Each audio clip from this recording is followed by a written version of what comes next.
retrouve pour notre troisième vidéo de la série sur Performe mon corps. Vite fait, pour ceux qui ne me connaissent pas, moi c'est Léa, je suis danseuse, chorégraphe, performeuse et du coup marathonienne aussi. Je cours beaucoup et j'en fais de l'art. Donc, pour retrouver vite fait le contexte, Performe mon corps, c'est une performance qui est sur 800 km et 26 jours. Donc je cours et je danse sur un tapis de course, parce que le tout est sur un tapis de course, pendant ces 26 jours.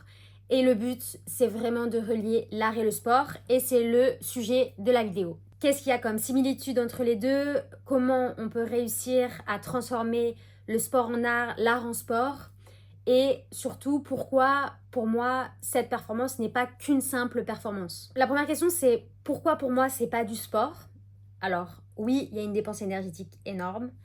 Oui, je suis en train de courir, donc a priori courir c'est aussi pour se faire du bien physiquement et pour certains c'est pour perdre du poids. Mais là en l'occurrence c'est pas du tout pour être dans une quête, d'être dans un bien-être juste physique ou juste pour mon cœur, genre en mode cardiovasculaire. C'est pas du tout le but de ce projet. Le but de ce projet va beaucoup plus loin, c'est plutôt vraiment un cri incarné. C'est que j'arrivais à un moment de ma vie où la danse ne me suffisait pas dans le dépassement, dans pourquoi je suis sur Terre et qu'est-ce que je veux dire, qu'est-ce que je veux raconter. Et donc, j'ai travaillé avec pas mal de personnes, des personnes assez importantes dans le milieu contemporain. Et donc, elles m'ont toutes apporté quelque chose à leur endroit. Et je suis arrivée à un stade de ma carrière, de là où j'en étais en tant que danseuse, où c'était plus suffisant. C'est que pour moi, ok, on dansait, ok, il y avait un message derrière, mais ça n'allait pas suffisamment loin dans mon corps pour me sentir alignée à qui j'étais et ce que je voulais être. Donc c'est là où Performe mon corps est né. Et en plus de ça, j'avais ce besoin de faire quelque chose pour Paris 2024, l'année dernière, où ça a été ma première performance sur un tapis de course. C'était ça, c'était les 162 km sur 17 jours. Donc je suis désolée pour ceux où je me répète qui suivent la série. Mais pour ceux qui découvrent ma vidéo maintenant, je suis obligée de juste remettre ce contexte. Et donc elle est née pour ça à la base, pour Paris 2024. Et en fait, à l'issue de cette performance, j'ai senti que ça allait continuer, que ça pouvait pas s'arrêter là et que cette performance, elle devait vivre parce que moi, j'avais pas tout compris sur moi-même, j'avais pas tout vécu. Et c'est là où un appel à projet du canton de Genève est sorti pour l'Euro féminin qui se passe en Suisse. Et donc, on a répondu à cet appel et on a été sélectionné à l'unanimité pour cette performance. Voilà, si vous voulez en savoir plus sur le pourquoi du comment, allez voir la vidéo juste avant, j'en dis plus. Pourquoi Performe mon corps dépasse la simple performance physique? C'est qu'au-delà de la performance physique, il y a la performance mentale parce que c'est récurrent, c'est quelque chose qui se répète. Je vais vraiment puiser dans mes abysses, je vais vraiment puiser dans qui je suis. J'ai des moments où je ne sais plus trop pourquoi je fais ça, où est-ce que j'en suis. Et le fait aussi que j'échange avec beaucoup de personnes parce que, je le dis dans les autres vidéos, donc je ne vais pas me répéter, mais juste la perf se fait dans un centre commercial et j'ai toujours fait ça dans un lieu public. Et donc, il y avait cette chose de... comment dire, où mon mental, il est à la fois connecté à moi et à mes tripes, mais aussi connecté au monde actuel. Je m'explique, l'année dernière, il y a eu des moments qui ont été très difficiles parce que je me suis vraiment confrontée à l'humain en tant que tel, dans toutes ses caractéristiques, à la fois dans sa... comment on appelle ça? Le mot, c'est quoi? Je trouve pas le mot. Je vais pas y arriver. C'est que c'est pas ce mot qu'il faut que je trouve. Peut-être que ça me reviendra. Ah punaise, ça va me saouler. Indifférent. L'indifférence des gens. Le côté où, en fait, à cause des réseaux, je pense, on est dans une vie virtuelle tout le temps, constamment. Et donc, ce qui se passe en vrai, c'est très compliqué. Donc, j'avais un deuxième tapis. Donc là, je vous lis une petite anecdote. Donc, il y a toujours un deuxième tapis avec moi pour les personnes qui veulent me rejoindre. Et il y a eu des fois, des gens venaient courir à côté, enfin, venaient enclencher le tapis comme s'ils étaient dans une salle de sport, sans me parler, sans demander le concept, etc. Alors que tout autour, il y avait quand même... Enfin, on voyait que c'était un concept, on voyait que c'était une performance, c'était pas juste là pour faire des kilomètres sur un tapis de course pour rien. Et quand je leur disais « Ah, vous voulez que je vous explique ?» Les gens ne me répondaient pas, appuyaient sur le bouton stop et sortaient du tapis. Et en fait, pour moi, ça a été comme un peu des échecs, ça. Et j'aimerais voir dans un autre contexte, dans un autre lieu, comment ça se déroule. Et c'est pour ça que pour moi, c'est pas qu'une paire physique, parce que la paire physique, tu peux la faire évidemment accompagner, mais c'est toi avec toi-même. Et en fait, t'es dans ton truc. Et ton seul but, c'est un temps. Et là, moi, j'ai pas un temps. C'est que j'ai une trame. Donc, mon but, c'est de faire 30 km par jour pour arriver aux 800 km. Mais j'ai pas un temps prédéfini. J'ai pas, à la fin, je vais pas gagner quelque chose. La seule chose que je gagne, en fait, c'est pour moi-même et pour les personnes qui auront accompagné tout le long. Mais c'est pas, je suis pas avec un chronomètre ou avec un devoir d'accomplissement par la performance pure. Et c'est ça aussi qui est important, c'est que c'est un défi, mais c'est un défi beaucoup plus personnel et mental, un cri d'ailleurs, plus que le fait de est-ce que j'en suis capable. Alors la réponse est oui, j'en suis capable, parce que tout le monde est capable de faire à partir du moment où tu es déterminé à y arriver. Pour moi, il y a très peu de chances que ça échoue. La chose principale, c'est de savoir ce que tu veux et où tu vas. Donc à partir du moment où tu as ça, tu peux vraiment transpercer l'univers de ok, je veux ça, je vais l'avoir. Donc il y a plein de gens qui disent que c'est pas des bons mots, qu'il faut faire attention par rapport à nana. Mais moi je suis de cette école, c'est que si tu veux quelque chose, bah vas-y quoi. C'est ton seul obstacle, c'est que toi-même. Le fait que ça soit dans un centre commercial avec des gens qui sont pas forcément habitués à voir ce genre de choses, ça peut avoir ses limites parce que du coup je sais pas comment le public va réagir. C'est pas comme quand tu vas voir un spectacle où c'est toi qui as décidé d'aller voir le spectacle. Là, c'est plus j'impose en fait la performance et j'impose ce que je vais montrer. Donc, je pense que ça, c'est une des premières limites. La deuxième limite, c'est que j'ai aucune emprise sur comment ça va être perçu. Pour moi, c'est une limite énorme parce que c'est très dur. Je suis quelqu'un qui a besoin de, quand même de beaucoup de contrôle et beaucoup de rigueur.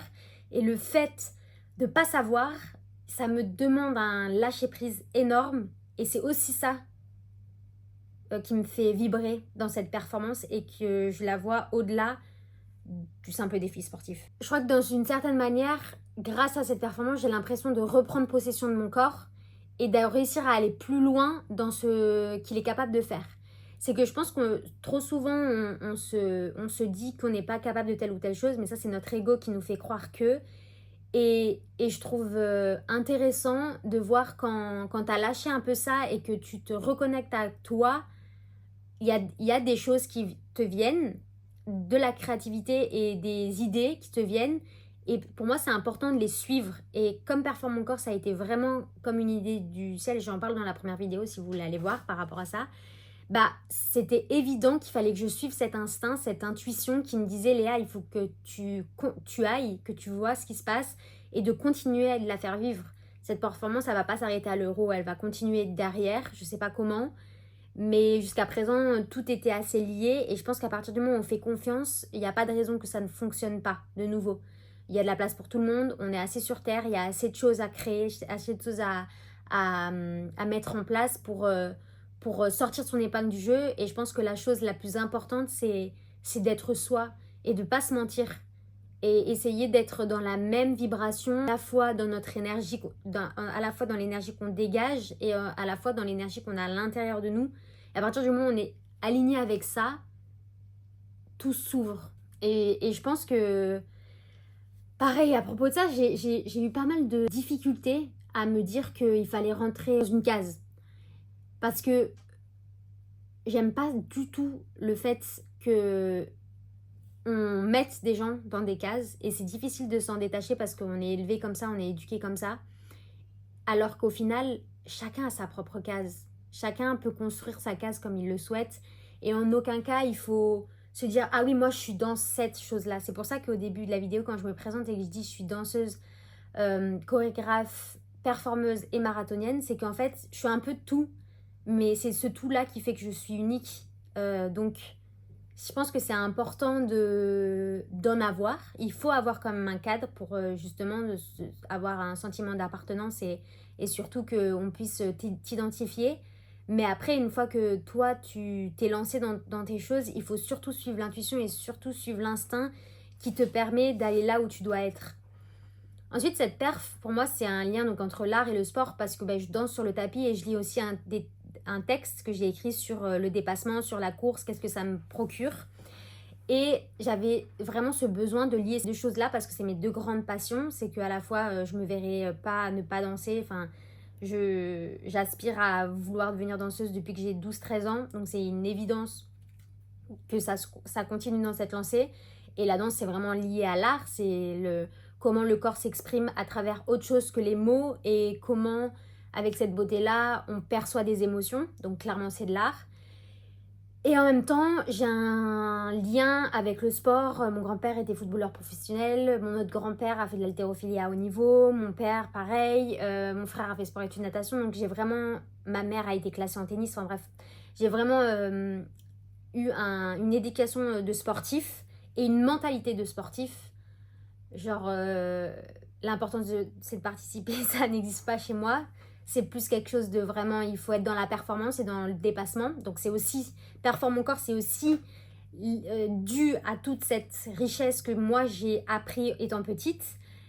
Et c'est bien ou mal, mais ça je en parlerai dans une prochaine vidéo sur voilà, qu'est-ce qui a fait qu'aujourd'hui j'ai aussi créé cette performance par rapport à mon passé, etc. Et du coup ça sera le sujet d'une autre vidéo. Et... je me suis embrouillée du coup en disant ça. Mince. Ah oui, le lien l'art et le sport, c'est ça que j'étais en train de parler. Le simple fait que j'ai été éduquée de cette manière-là, oui, éducation on va dire sportive, enfin voilà, toujours eu un rapport au corps dans ma famille, dans le besoin de bouger, d'avancer, d'être en mouvement. Et donc ça fait sens sur comment j'ai été éduquée, comment j'évolue. Et donc pour moi, dans une certaine limite, de nouveau, la danse m'a manqué cette performance ou ce besoin d'excellence dans la puissance physique pure. Je m'explique. Ça m'a manqué, par exemple, si je prends un athlète de haut niveau de course, par exemple, il a des entraînements très précis pour arriver à être meilleur physiquement, dans l'endurance, dans son entraînement cardiovasculaire, dans ses muscles, etc., pour être le meilleur. En danse, c'est tellement subjectif que oui, tu as un entraînement, tu as une rigueur, tu as ce besoin de performer aussi, mais elle est complètement différente parce qu'elle est complètement subjective. En fait, il n'y a pas de notes, il n'y a pas de temps, rien n'est contrôlé. Et donc, ça m'a manqué ça. Ça m'a manqué ça, moi, dans ma mentalité, dans mon ego. Et c'est pour ça que je me suis intéressée à la course à pied et au running parce que c'est quelque chose qui pour moi, est libérateur aussi parce qu'il y a quelque chose de très répétitif. Ça permet de lâcher l'esprit, ça permet d'être dans une confrontation à soi, etc. Et en même temps, il y a quand même ce côté où, bah, clairement, si tu veux faire un chrono, il faut t'entraîner, il faut performer, il faut se dépasser. Et donc, ces deux choses-là font que dans Performe mon corps, je ne veux pas mettre de chronomètre parce que c'est pas le but, mais par contre, j'ai besoin de m'entraîner, j'ai besoin quand même d'avoir un minimum d'entraînement pour arriver à cette performance-là. Et c'était important pour moi de rallier les deux parce que mine de rien, le meilleur moyen de s'exprimer, c'est par le corps et c'est par la danse. Parce que la danse, ça peut pas mentir. Enfin, je sais pas, le corps, les mots, tu peux dire ce que tu veux, tu peux réfléchir à telle ou telle chose. Le corps, c'est extrêmement difficile. Ce que tu vas faire passer par le corps comme émotion, tu peux pas tricher. Si tu as peur, on le voit. Si tu stresses, on le voit. Donc, c'était pour moi intéressant de lier ces deux choses. Dans la danse, il y a un extrême contrôle, une extrême rigidité sur les entraînements, etc. Mais sur scène, le corps, il parle. Et ça, tu peux pas lui insuffler autre chose que l'énergie que tu as au moment T. Et par rapport à la course, pareil. Il y a de la rigidité, il y a du contrôle, il y a de la rigueur à avoir. Mais en même temps, là, tout de suite, tu prends tes baskets et tu cours. La manière dont tu cours, la vitesse à laquelle tu cours et tout, dépend que de toi. Donc, t'as pas besoin de prouver quoi que ce soit. Et donc, ces deux choses-là m'ont permis de comprendre aussi qu'il n'y avait pas une chose mauvaise, une chose bonne et une chose moins bonne. Juste, c'était la rencontre de ces deux passions, de mes deux passions, qui était le plus important. Et qu'en fait, l'un enrichit l'autre. C'est vraiment pour moi une belle rencontre parce que il y a vraiment cette complémentarité entre les deux qui permet à la fois d'être dans une sincérité extrême, mais aussi dans cette rigueur et dans ce truc un peu binaire, monotone que peut avoir la course, tout en essayant, avec tout ça, tout ce combo, de faire passer une émotion et un message qui est propre à chacun, parce que alors je lis un texte, mais pareil, le texte, il est assez subtil pour que chacun puisse faire sa propre histoire. À aucun moment, j'incite les gens à penser telle ou telle chose. C'est plus, ok, prends-toi ça et fais-en ce que tu veux. Je t'invite à partager avec moi, fais-en ce que tu veux. Je t'invite à voir ça, cette performance, le fait de danser aussi sur un tapis, fais-en ce que tu veux. Le but, c'est juste ressens quelque chose. Moi, mon seul but, c'est que les gens, quand ils m'ont vu, quand ils ont capté qu'il y avait de la danse et de la course, c'est qu'ils ont ressenti quelque chose et que ça leur a ouvert une petite porte en eux qui se disent « Ah ouais, ok, en fait, on peut voir aussi la chose de cette manière-là. » Et que je pense qu'aujourd'hui, on est constamment mis sur ce besoin d'exceller, de performance. Plein de gens se mettent à la course à pied pour faire genre un marathon. Mais pourquoi faire? En fait, juste, pourquoi faire? Parce qu'en fait, l'humain, il a besoin de se mettre des objectifs pour se donner une discipline.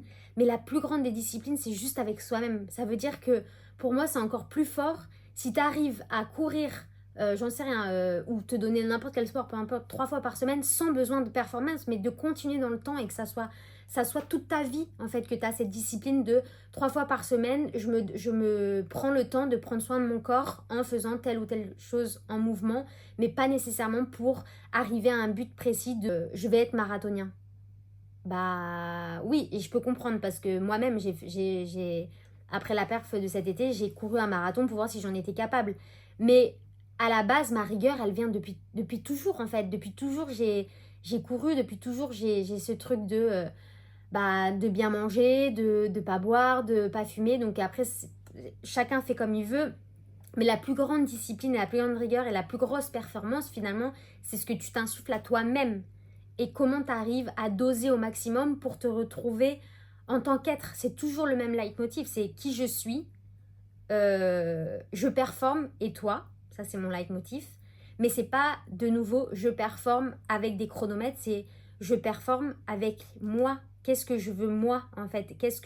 Quel est mon objectif? Enfin, tu vois, j'en sais rien, moi, t'as un but ultime, c'est pas forcément un truc physique, mais de rentrer dans une boîte qui te fait rêver. Mais ça, le simple fait d'y arriver, c'est une performance. Donc la performance n'est pas forcément liée au sport. Par contre, il est lié à une action et donc à un mouvement. Et voilà, je pense que je vais m'arrêter sur ça pour cette vidéo. J'ai toujours ces petits messages là, d'un coup ça me dit « C'est bon Léa, t'en as dit assez ?» Bref, vous allez me prendre pour une folle. Maintenant, je vais lire le texte que j'ai écrit sur le sujet de la vidéo. Ce n'est pas du sport, ce n'est pas de l'art au sens classique, c'est un geste brut, total. Un corps en marche qui refuse de choisir entre la grâce et la rage. Dans Performe mon corps, je cours comme je danse comme je tombe et je tombe pour me relever autrement. Ce n'est pas une performance comme les autres parce qu'elle ne cherche pas la médaille, elle cherche le sens.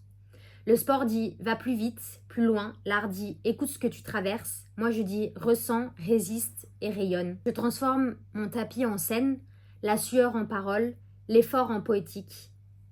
Mon corps devient un espace de lutte douce, d'endurance sensible. C'est une performance politique, intime et radicalement vivante.